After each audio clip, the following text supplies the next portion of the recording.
Hello guys! So, today, magka-hangout ako sa nanay ko and ang gusto ko lang gawin is lumabas ngayong December 31, 2024. Ang gusto kong bilhin sana is charger, deodorant kasi naubusan ako ng deodorant ate.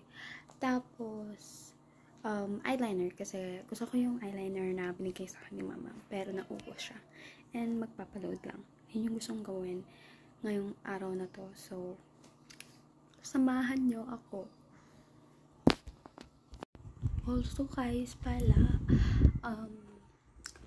tumingin-tingin ng mga thrift store do. Like, samahan nyo kami mag-thrift store. At saka, samahan nyo lang kami ngayon kasi wala lang ate ko. Wala lang talaga akong magawa sa buhay. At saka, yung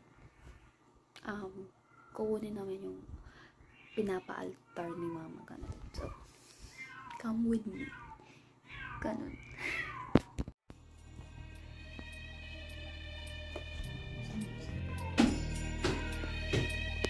Ate Mayat, mini-makeupan nila.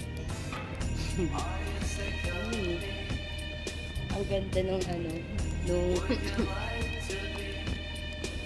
dapat 400.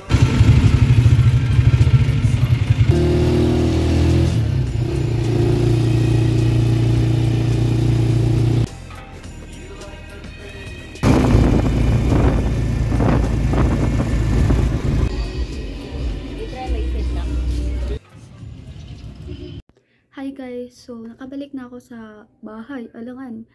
Tapos, yung mga sinabi ko nung kaganina, diba, parang titingin tayo ng thrift store, ganyan, hindi namin nagawa. Pati yung bumili ng charger, hindi namin nagawa yun. Pati yung bumili ng eyeliner, ganyan, hindi din nagawa. Pati yung deodorant ate, hindi din nabili. Pero okay lang naman yun kasi nakapag-grab na ako.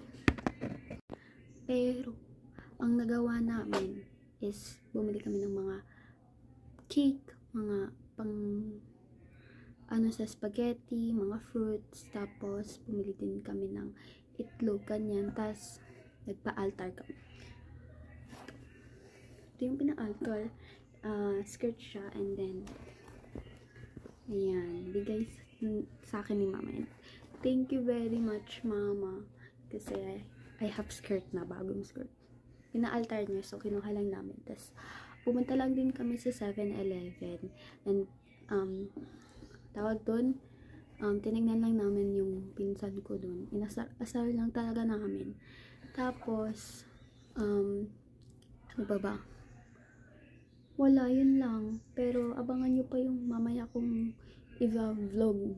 Hindi pa naman tapos to. So, yun. Ubusin natin to.